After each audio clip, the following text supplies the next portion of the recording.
Queridos irmãos, queridas irmãs, hoje nós estamos aqui fazendo essa conferência aqui no Brasil e nós temos essa oportunidade de falarmos hoje sobre o mistério da Igreja, que é, por sua vez, o 9º artigo do Credo, que nós rezamos dizendo: creio na Santa Igreja Católica. Então é muito importante nós falarmos desse tema, porque justamente nessa semana nós vamos celebrar a festa de São Pedro.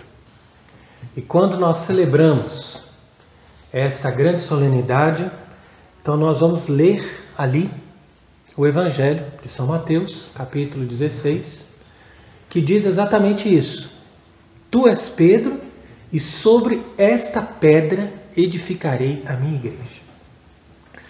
Então aqui existem duas interpretações erradas, e é por isso que nós precisamos começar essa explicação já denunciando as duas interpretações erradas.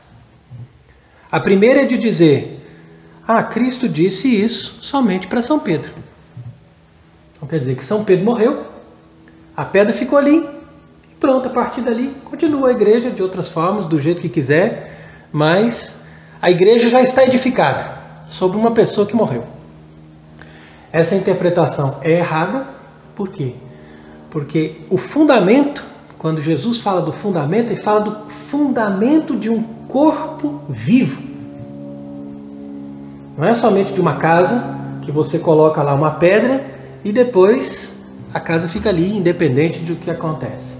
Não, ele está usando a figura de uma construção, mas ele está falando de um organismo vivo que é a igreja.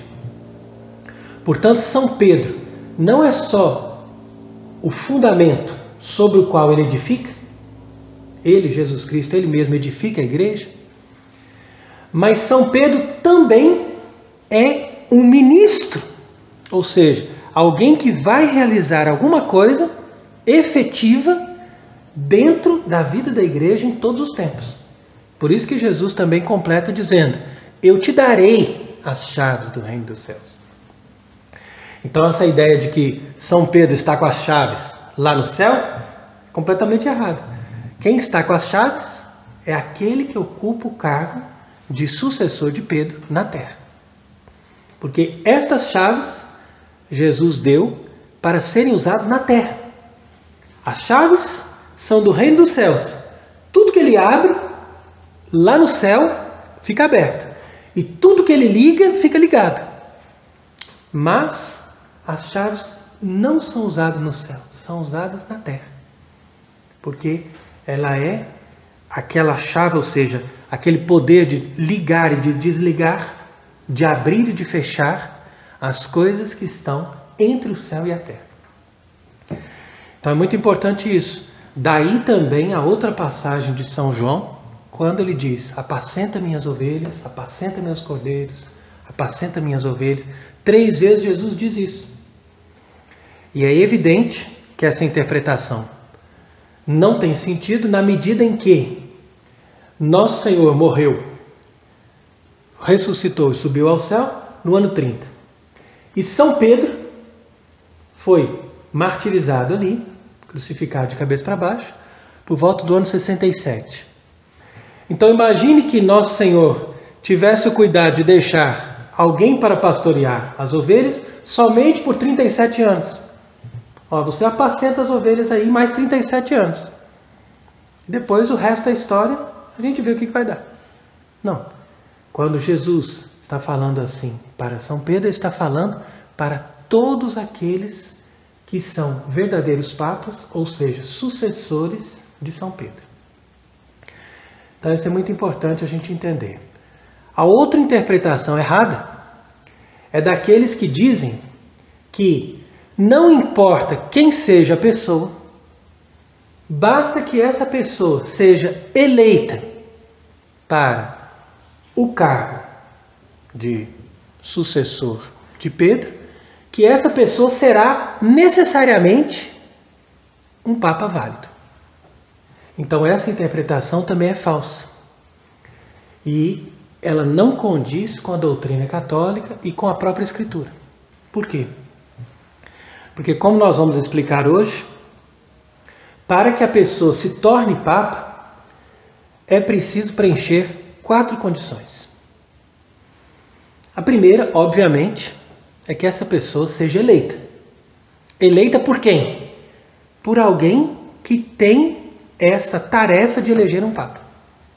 Então, normalmente, na história da Igreja, essa tarefa de eleger um Papa foi dada ao clero de Roma, ou se não, aos cardeais, que são aqueles que são escolhidos especialmente para eleger um Papa. Muitas pessoas pensam que o cardeal é uma hierarquia, é alguém que foi colocado ali como o topo da hierarquia da Igreja, mas não é. A hierarquia católica está baseada nos bispos, está baseada naqueles bispos que têm jurisdição, que foram investidos como arcebispos, patriarcas, etc. Então, esses compõem uma hierarquia. Os cardeais não. Por isso que sempre nós tivemos cardeais que eram diáconos, outros que eram simplesmente padres, e outros, claro, eram bispos. Então, já houve eleição de Papa, com a participação de leigos, por exemplo, pessoas do próprio povo de Roma, e já houve eleição de Papa com participação de minoria de cardeais, porque como eles não estavam de acordo, eles não conseguiam chegar a uma eleição, já houve na história uma minoria dentre os cardeais que elegeram um Papa válido, enquanto que os outros não conseguiram chegar a uma conclusão. Então esses elementos da história são muito importantes para as pessoas perceberem que não é uma coisa automática a questão da eleição e a questão de estarmos necessariamente necessitando de cardeais para eleger um Papa. Porque a Igreja também, como nós sabemos, na falta dos cardeais, pode eleger um Papa através de bispos. Que o colégio dos bispos reunido no mundo inteiro, mesmo sem um Papa válido que assuma aquela reunião desses bispos, eles formam o que a gente chama de um concílio imperfeito. Ou seja, um concílio que não tem a aprovação de um Papa, mas que espera a aprovação de um Papa após a eleição desse mesmo Papa. Foi o que aconteceu no Concílio de Constância. Por quê? Porque ali era uma situação muito peculiar, onde a Igreja estava sendo governada por 3 papas, ou seja, as pessoas nem sequer sabiam qual dos 3 seria efetivamente o Papa válido. Alguns tinham uma opinião de um jeito, outros de outro. Então o que eles fizeram foi organizar um concílio imperfeito. Quer dizer, na época, esse concílio, na verdade, foi convocado pelo Papa João XXIII, que foi depois considerado um antipapa. Então esse antipapa, João XXIII, convocou o concílio, mas ele não era o verdadeiro Papa.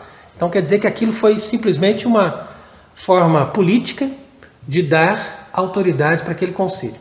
Então veio ali o concílio de Constância, se reuniu no século XV, e depois que eles elegeram o Papa Martinho V, foi aí que o Papa Martinho V aprovou o concílio e imediatamente dissolveu o concílio. Porque dali poderia também surgir outras coisas ruins.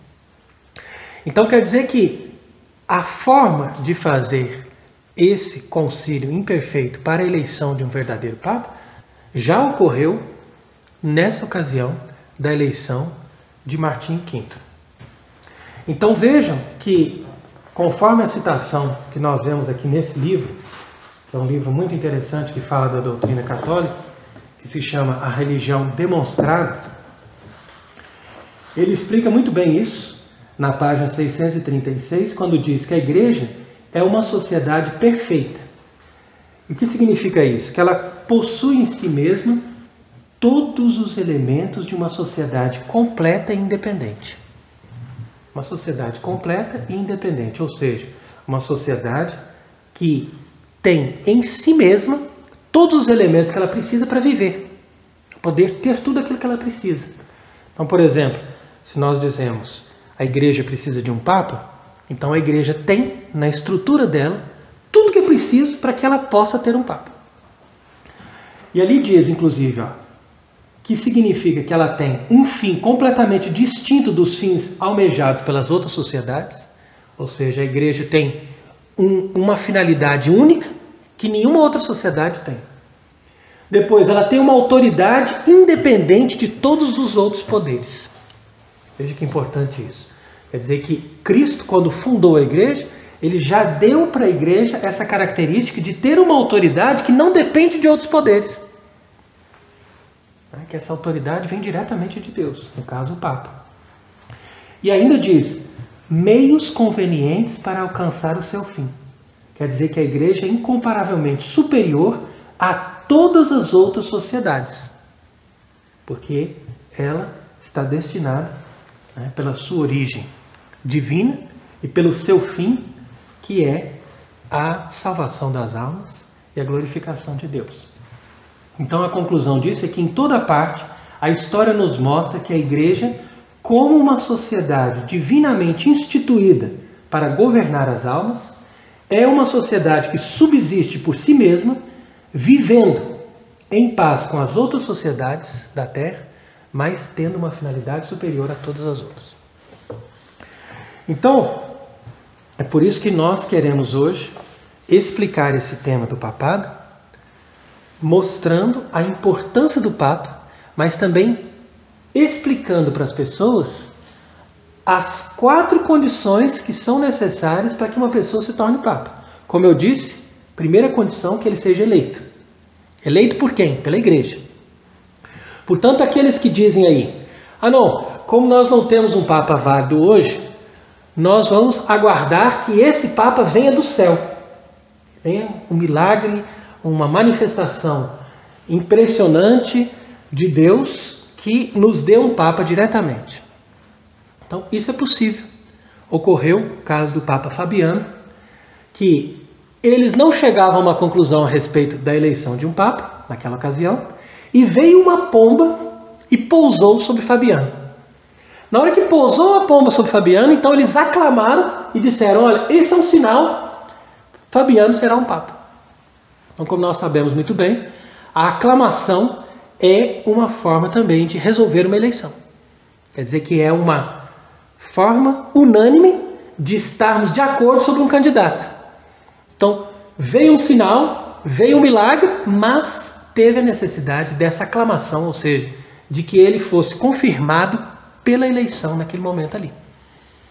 Então, como eu estou dizendo, qualquer tipo de manifestação divina é possível, mas a manifestação divina ou o milagre não são suficientes para que ele seja considerado um Papa eleito.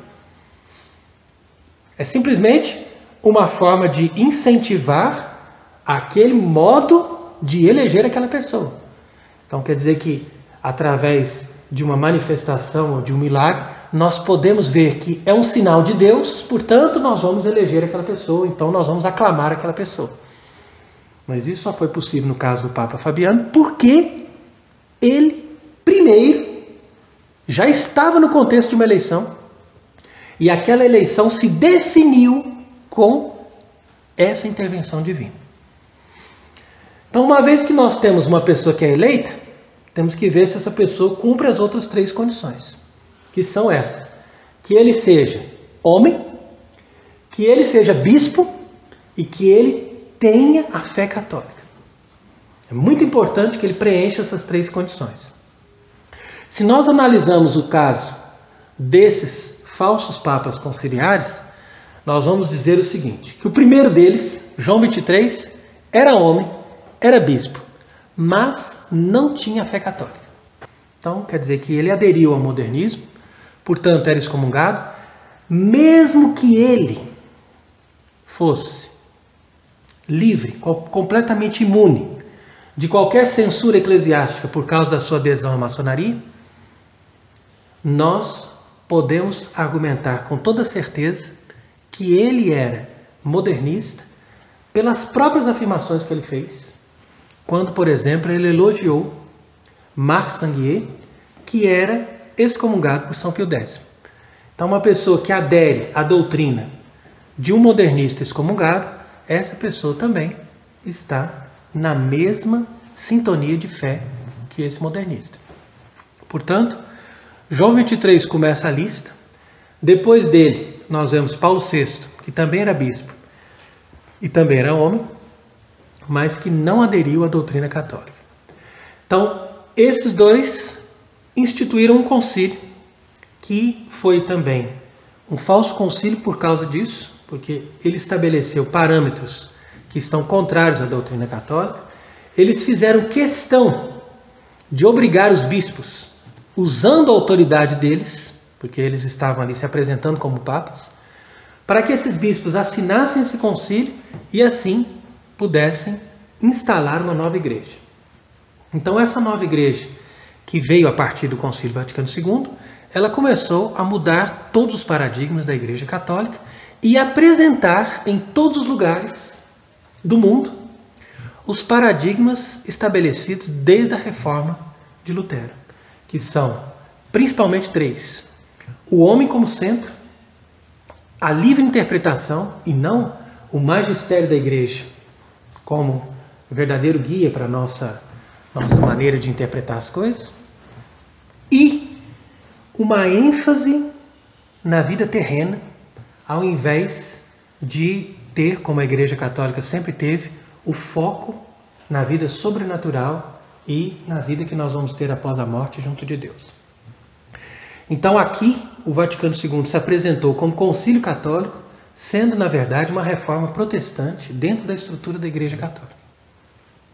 Então, em resumo, foi isso. Após Paulo VI, nós tivemos um breve período ali de João Paulo I, que também aderia a todas essas falsas doutrinas, apesar de ter sido validamente ordenado bispo. E depois veio João Paulo II, que foi o grande campeão da instalação dessa nova igreja, porque ele fez a ponte entre aquilo que o concílio queria passar e aquilo que a devoção católica, é a maneira popular de expressar a fé, queria viver. Então João Paulo II realmente teve um mérito de fazer essa ponte entre a devoção boa da igreja, as coisas santas, as coisas boas, as coisas que são aparentemente católicas, e aquilo que é o conjunto ideológico, a motivação do concílio para destruir a igreja. Então, fazendo essa mistura, deu esse veneno para as pessoas beberem. Então, ali, durante um longo período, João Paulo II enganou muita gente através desta maneira de agir. Depois dele, veio Bento XVI, que, por sinal, nunca foi ordenado validamente bispo, e que também aderiu a todas essas ideias e manifestou várias vezes, através dos seus escritos ou dos seus discursos, que ele estava plenamente de acordo com essa reforma protestante dentro da igreja. Então é claro que são pessoas que enganam, que usam das aparências, mas que avançam nesse processo de revolução. Então, por último, agora nós vemos Bergoglio, que se apresenta como Francisco, que também leva todas essas falsas ideias e que nem sequer foi validamente ordenado padre. Diga-se isso de passagem, porque ele já entrou nestas ordenações do rito que foi modificado depois de 68. Quer dizer que nós estamos diante de um homem que nem sequer é sacerdote e que se apresenta como Papa da Igreja Católica. No entanto, há pessoas que não têm informação e que também parece que não fazem questão de aprender, que vão lá e colocam nos comentários dos nossos vídeos dizendo o seguinte: é evidente que Francisco é Papa. Ninguém pode contestar isso, porque todos o reconhecem como Papa. Mas isso não é verdade, porque é claro que é necessário um reconhecimento, mas não é o reconhecimento que torna uma pessoa Papa, porque nós devemos entender que o reconhecimento deve vir da igreja. E quem é a igreja? São as pessoas que têm a fé católica. Se a pessoa tem a fé católica e ela realmente acredita em todos os artigos de fé, como nós vamos demonstrar agora, ela necessariamente não deve reconhecer esses personagens como verdadeiros papas. Porque nós sabemos que para que a pessoa entre no pontificado, ou seja, se torne o sucessor de Pedro, é necessário que essa pessoa tenha a profissão da fé católica. Entretanto, você pode ver, por exemplo, um caso muito interessante na história, que é o caso de Anacleto II, que reinou a vida inteira dele sobre Roma, estava vivendo em Roma, e era reconhecido em todo o orbe como verdadeiro Papa. No entanto, entrou para a história como antipapa, sendo que o verdadeiro Papa, Inocêncio II, não conseguiu entrar em Roma enquanto estava ali Anacleto II sendo reconhecido naquela cidade. Inclusive, quando Inocêncio II veio, depois da morte de Anacleto, ele teve muita dificuldade durante toda a sua vida, porque o povo romano ainda dizia que ele era um usurpador, sendo que Anacleto II, na verdade, era o falso Papa e o verdadeiro era Inocêncio II. Então esse exemplo de Anacleto II é muito ilustrativo, apesar de que a luta deles na época foi muito mais difícil, porque a situação não era tão evidente como nós vemos hoje. No entanto, para nós é difícil, porque em todos esses momentos da história, a igreja sempre tinha um poder temporal que dava sustento para aqueles que estavam defendendo a verdade. E hoje nós estamos numa situação de desvantagem muito grande, porque nós somos totalmente massacrados quando nós queremos defender a verdadeira igreja. Claro, porque foi com muito esforço, foi com muito dinheiro, foi com muitos crimes que eles conseguiram instalar essa impostura. Então veja que agora não vai ser de uma hora para outra que nós vamos conseguir virar o jogo.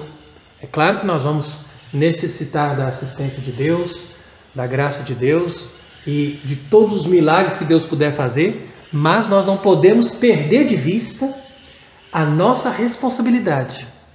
Não somente de entender essas coisas, de estudar essas coisas, de rezar pedindo a proteção de Deus, mas também de atuar com a nossa vida, com os nossos trabalhos, com as coisas que nós somos capazes de fazer para restaurar o mundo através da restauração do catolicismo.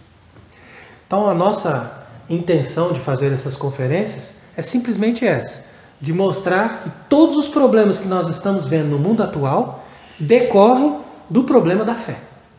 Como a fé na face da terra está praticamente extinta, então nós temos que trabalhar desde a base, desde a raiz, e ensinar as pessoas no que consiste o catolicismo, para que as pessoas, aderindo ao catolicismo, formem de novo essa unidade que vai nos permitir ter um verdadeiro Papa e vai nos permitir também ter o núcleo da verdadeira igreja para depois conseguirmos restaurar todas as coisas. Então é por isso que hoje eu estou aqui querendo fazer esta explicação do 9º artigo do símbolo, que é justamente esse quando nós dizemos: creio na Santa Igreja Católica. E isso é necessário porque nós devemos saber que ninguém se salva se essa pessoa não adere à verdadeira Igreja Católica. Ou seja, se você não é batizado, se você não adere à verdadeira fé, você não tem como se salvar. Então as pessoas estão brincando com algo muito grave, muito sério, e disso depende a nossa própria salvação. Portanto, é importante nós combatermos esses dois erros, que são duas falsas interpretações do Evangelho de São Mateus, capítulo 16. Uma delas que diz que Jesus só falou isso para São Pedro e acabou ali. Isso é absurdo, isso não tem nenhum sentido. E a outra falsa interpretação é de achar que basta que uma pessoa seja reconhecida ou seja eleito por uma estrutura ali, ele necessariamente será Papa e nós temos que aderir a ele, mesmo que ele não professe a fé católica de todos os tempos. E isso é completamente falso. Não precisa que a pessoa seja um erudito e faça longos estudos para perceber isso. Basta ela entender a coerência da sociedade perfeita que é a Igreja Católica Apostólica Romana. Então vamos lendo aqui, segundo aquilo que nos diz esse livro, Doutrina Católica, de Boulanger. E nós estamos justamente no tomo 1, que fala do dogma, que é a explicação do símbolo dos apóstolos. E ali ele vai dizer o seguinte: o 9º artigo do símbolo, creio na Santa Igreja Católica, abrange duas partes. Primeiro, a Igreja e depois a comunhão dos santos. Então nós vamos ver aqui, olha.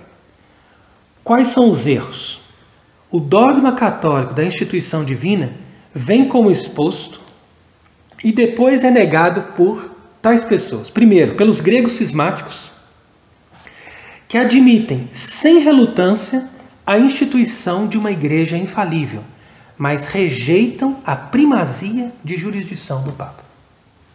Então nós sabemos que foram esses, os gregos cismáticos, que romperam com a unidade da fé da Igreja Católica de todos os tempos, ali por volta do século XI, e depois foram cada vez mais reafirmando esse cisma, até que no século XV houve uma tentativa de reunificação através do Concílio de Florença. Então, o Concílio de Florença, de fato, conseguiu fazer com que os bispos gregos, reunidos ali na Itália, pudessem retornar à comunhão com o Papa, no caso, na época, Eugênio IV, mas, infelizmente, como o povo já estava muito arraigado nessas ideias cismáticas, e o clero, inclusive o clero casado do Oriente, fez muita campanha contra a Igreja Romana, então aquele concílio não teve uma eficácia que se esperava. Então, esses gregos cismáticos, eles facilmente aderem à ideia de uma igreja infalível. Então, para eles, a igreja nunca erra, mas eles não acreditam que o Papa sozinho tem essa infalibilidade e eles não creem que o Papa tenha jurisdição sobre o mundo inteiro. Então, quer dizer que eles negam a própria Escritura, porque Jesus, nosso Senhor, ele deu somente para Pedro o governo do mundo inteiro. Quando ele diz, apacenta as minhas ovelhas, quer dizer que ele está dando para Pedro e para os seus sucessores uma jurisdição sobre todas as ovelhas, ou seja, sobre o mundo inteiro. Depois, esse dogma católico de que a igreja é de instituição divina é negado pelos protestantes, que desconhecem todos a primazia do Papa, repelem a existência de uma autoridade infalível e acreditam que só a Escritura pode nos dar o que é certo e o que é errado. Ora, na teoria deles, como diz aqui, o Salvador nunca pensou em fundar uma igreja como sociedade, mas essa igreja seria fruto de uma lenta evolução, à medida em que foi se estabelecendo ali uma autoridade, uns foram governando, outros foram recebendo mais apoio das autoridades políticas, e dali foi se gerando, aos poucos, aquilo que nós conhecemos como Igreja Católica. Olha, isso é também completamente absurdo, e a prova disso é que nós vemos que em todos os lugares onde o Evangelho foi pregado, em todos os lugares, você pode observar, onde o Evangelho foi pregado no mundo inteiro pelos apóstolos, se formou a mesma consciência de igreja, com os mesmos 7 sacramentos, com a mesma forma de celebração, com a mesma forma de hierarquia, mesmo com ritos totalmente diversos. Então quer dizer que se as pessoas conhecem a história e conhecem aquilo que se desenvolveu nas igrejas, independente de ser no Oriente ou no Ocidente, ou que tenham o rito romano ou que tenham o rito oriental, não importa. Em todos os lugares, essa base foi sempre a mesma. E essa base não pode ter vindo da Escritura, porque os próprios protestantes não conseguem chegar nessa base. Eles não têm essa base. Então essa base veio de uma tradição apostólica. E essa tradição apostólica mostra que, de fato, nosso Senhor Jesus Cristo teve sim a intenção de fundar uma igreja com essa maneira, com essa hierarquia, com esse modo de se apresentar. Então, vem aqui também, no segundo ponto, a explicação de que Jesus fundou uma igreja, ou seja, uma sociedade hierárquica, composta de 2 grupos distintos. Um para ensinar e governar debaixo da autoridade de um chefe único e infalível. Veja bem como é bonito isso aqui, essa explicação.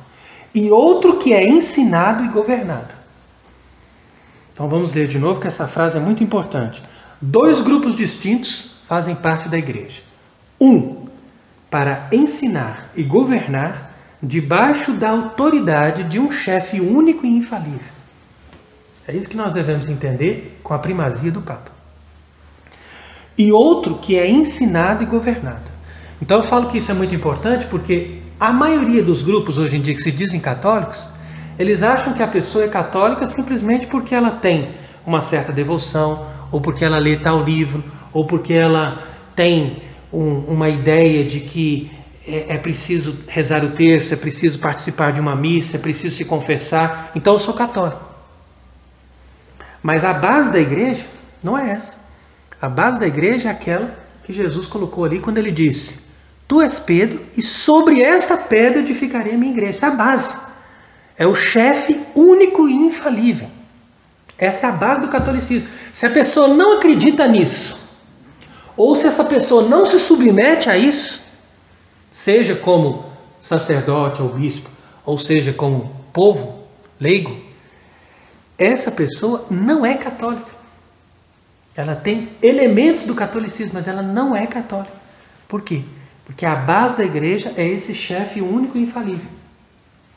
Por isso que nós somos obrigados a fazer aqui uma citação do próprio Catecismo de Trento, quando diz que Santo Agostinho explicava que os profetas insistiam mais em falar da igreja do que do próprio Cristo. Por quê? Porque era maior o número de pessoas a errarem ou a se iludirem sobre o tema da igreja do que sobre o mistério da encarnação. Porque nós falamos de Cristo, nós explicamos o mistério da encarnação, nós explicamos que ele é verdadeiro Deus, verdadeiro homem, o dogma da fé, pronto, está explicado. Mas e sobre a igreja? Será que a pessoa entende que a igreja é uma sociedade visível, que tem um único chefe e que só ele pode dar jurisdição para qualquer outro ensinar e governar? E que esse chefe é necessariamente infalível, ou seja, ele é necessariamente alguém que ensina sempre a verdade? Percebe? Então, todas essas conclusões vêm necessariamente da conclusão que nosso Senhor Jesus Cristo é Deus. Então quer dizer que os protestantes, eles têm uma grande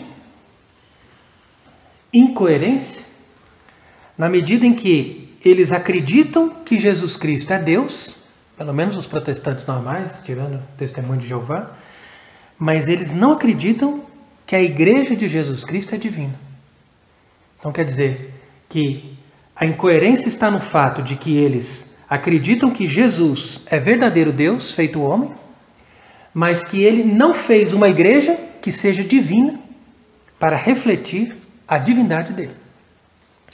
E essa incoerência mostra que realmente a doutrina protestante é uma doutrina impossível. Ela não tem uma solução. E é por isso que eles não conseguem também manter uma unidade. No entanto, a Igreja Católica, em todos os tempos, ela manteve uma unidade em torno da verdadeira fé. Por quê? Porque essa verdadeira fé revelada e ensinada de maneira infalível por um único chefe, ela traz a marca da divindade da religião. Então quer dizer que a divindade da Igreja Católica é provada pela própria infalibilidade do Papa.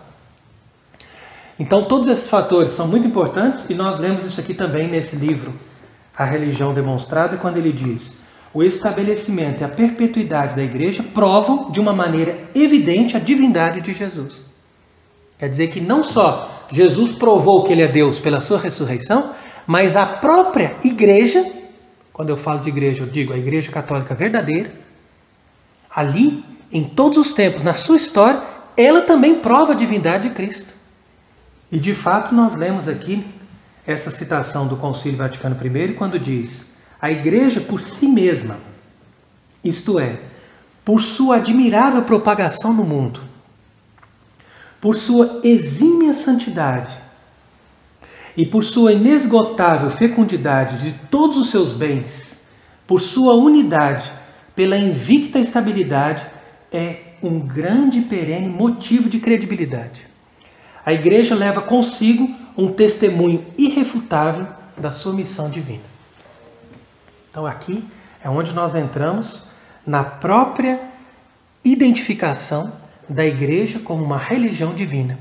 Por isso também, uma outra citação importante desse livro, A Doutrina Católica, é essa, quando ele pergunta aqui: porventura, pode-se dizer que todas as religiões são igualmente boas? Aqui é o coração do problema. Está vendo? Porventura, pode-se dizer que todas as religiões são igualmente boas? Seria um erro grave. Certo é que qualquer coisa de boa pode existir em qualquer religião, porque todas têm uma parcela da verdade. Entretanto, veja, o que é um livro anterior ao Vaticano II? Aqui você já identifica claramente. Um livro antes do Vaticano II vai nos dizer o seguinte: entretanto, está claro que só uma religião é de origem divina, visto que Deus não pode ensinar duas doutrinas contrárias. É evidente, Deus é um só pode ter uma religião que fala dele de forma verdadeira. Ora, a religião que contém a verdade inteira, portanto, a única religião de origem divina é a religião cristã católica. As provas estão no trabalho da apologética. Por isso que a apologética desapareceu completamente do ensino dos seminários depois do Vaticano II. Por quê? Porque a apologética tem o objetivo de provar que só a religião católica é verdadeira, quando que o Vaticano II diz exatamente que todas as religiões são boas, que nós não temos necessidade de converter os outros. Inclusive, Francisco chega a ponto de dizer que se nós somos proselitistas, nós somos inimigos da religião. Então, com esses textos, nós conseguimos discernir essas coisas. Não é difícil, não é uma coisa que você precisa estudar todo o concílio, basta você perceber o que está acontecendo atualmente. E se você percebe o que está acontecendo atualmente, o que essas autoridades ensinam, então você não pode participar dos atos deles, você não pode participar das missas deles, você não pode participar dos encontros deles. Por exemplo, se uma pessoa promete, por exemplo, participar desse evento que vai ter agora em Portugal, da Jornada Mundial da Juventude, essa pessoa está se comprometendo com mais um ato de apostasia de uma falsa igreja. Percebe? Então não é questão somente de você dizer: ah não, mas eu participei ali, mas eu não comunguei. Eu fui só, fiquei presente, cumprimentei, mas eu não tive parte em nada naquilo. Não, o fato de você estar presente já é um pecado grave contra a unidade da verdadeira Igreja Católica, porque você está participando de um ato de apostasia. Todos os atos, todas as celebrações, todos os ritos, tudo aquilo que a nova igreja celebra, a partir do momento em que foi ali inaugurado o Vaticano II, todos eles são atos de apostasia.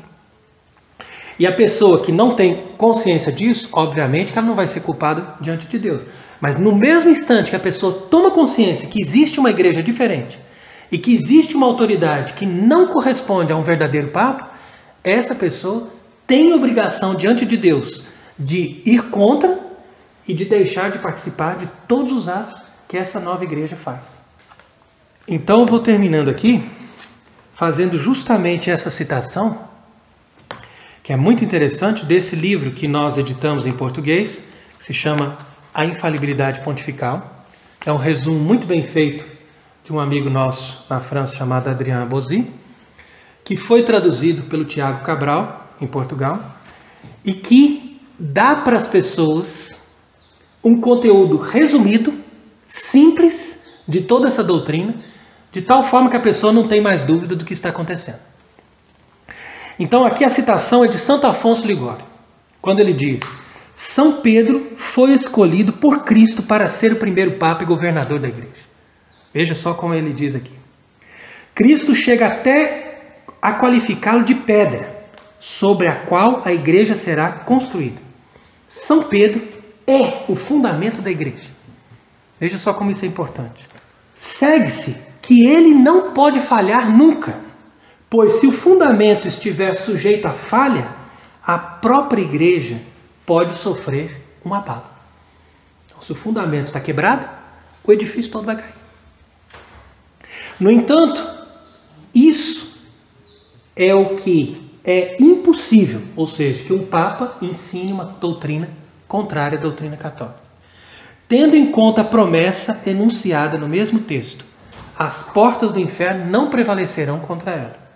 Então quer dizer que as portas do inferno não prevalecerão contra a igreja, na explicação de Santo Afonso, significa que um Papa nunca pode errar. É isso que significa que as portas do inferno não vão prevalecer. Quer dizer que nós podemos ter falsos papas, nós podemos ter toda uma estrutura de uma falsa igreja lutando contra a igreja católica, que a igreja nunca vai ensinar o erro e, portanto, ela nunca vai desaparecer. Está vendo? Então, se Pedro não pode falhar, os pontífices, seus sucessores, também nunca podem. Pois Jesus Cristo, tendo uma vez prometido que o inferno não prevaleceria jamais contra a igreja, a promessa deve necessariamente ser considerada como feita para sempre, enquanto a igreja durar. Então, com essas citações e com essa doutrina, nós vamos reafirmar a nossa fé no 9º artigo do credo, dizendo: eu creio na igreja santa e católica. E uma vez que nós dizemos eu creio na igreja católica, saiba bem o que significa isso. Não significa que você crê numa estrutura, não significa que você crê em pessoas que se apresentam como papas, mas que não professam a fé, mas significa que, uma vez crendo, você crê até o fim. E crendo até o fim significa dizer que você crê que a igreja nunca vai falhar, nunca vai ensinar o erro, nunca terá um papa, como verdadeiro papa, que vai nos ensinar doutrinas falsas, mas, até o fim, esta igreja será una, santa, católica e apostólica. E ela, na sua verdade, vai mostrar a sua adesão total a Cristo, seu fundador, e, ao mesmo tempo, vai nos dar sempre a força e as condições necessárias para nós nos salvarmos. Uma vez que nós aderimos à Igreja Católica, fazemos parte dela e nela nós queremos morrer. Porque é somente nesta única Igreja divina, fundada por Cristo, que nós podemos chegar até a vida eterna. Que esse mesmo Cristo seja bendito para sempre. Amém.